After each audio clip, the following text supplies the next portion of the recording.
The Zephyrian High Command gathered in their crystalline war chamber, watching the final moments of humanity's homeworld through their quantum viewing arrays.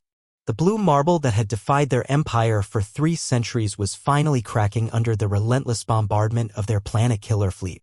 Admiral Kethvar clicked his mandibles in satisfaction as the last human orbital defense stations fell silent. Primitive species, he muttered to his officers. They could have joined the Empire peacefully. Instead, they chose extinction. The humans had been a curiosity since first contact, a species that refused to kneel, refused to submit to the natural order of the galaxy. While every other civilization had eventually bent to Zephyrian might, humanity had the audacity to fight back. They had turned their small, unremarkable system into a fortress, developing weapons that shouldn't have been possible for such a young race. Sir, Communications Officer Vextel interrupted, his bioluminescent patches flickering nervously. We're receiving a final transmission from the planet's surface. Let them beg, Kethvar said dismissively. Record it for propaganda purposes. The holographic display shimmered, revealing a human female in a tattered military uniform standing in what appeared to be a bunker deep underground. Her face was streaked with dirt and blood, but her eyes burned with an intensity that made several Zephyrian officers unconsciously step back. I am General Sarachin, last commanding officer of the Terran Defense Force, she began, her voice steady despite the explosions echoing in the background. This is humanity's final transmission to the Zephyrian Empire.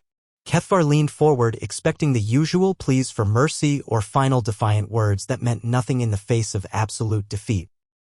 You believe you have won, Chin continued, but you have made a critical error in your calculations. You see, Admiral Kethvar, yes, we know who you are. You've been so focused on destroying our world that you failed to ask the most important question. Where are all the humans? The Admiral's confidence wavered slightly. Intelligence reports had estimated Earth's population at nearly 12 billion, but the planet's surface readings had shown far fewer life signs than expected during the siege. 20 years ago, when your first scouts appeared in our system, we knew this day would come. Humanity has a saying, the best defense is a good offense.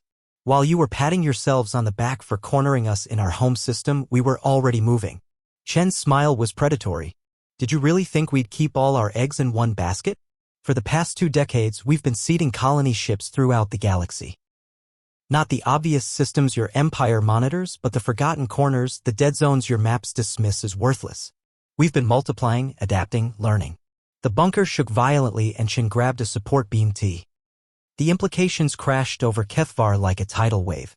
If the humans had truly escaped in such numbers, if they had indeed compromised Zephyrian communications. But here's the beautiful part, Chin continued, her voice growing stronger as the bunker crumbled around her.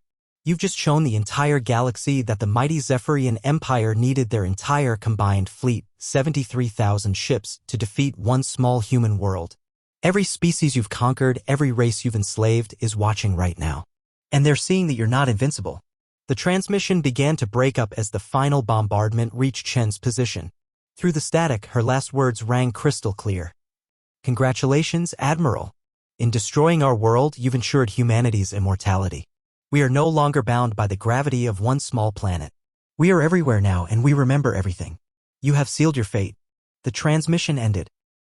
In the terrible silence that followed, Communications Officer Vextal's voice cracked as he delivered the reports flowing in from across the Empire. Rebellion on Proxima 7. Uprising on the Kepler colonies. The slave worlds were rising, and somewhere in the darkness between stars, humanity was coming home.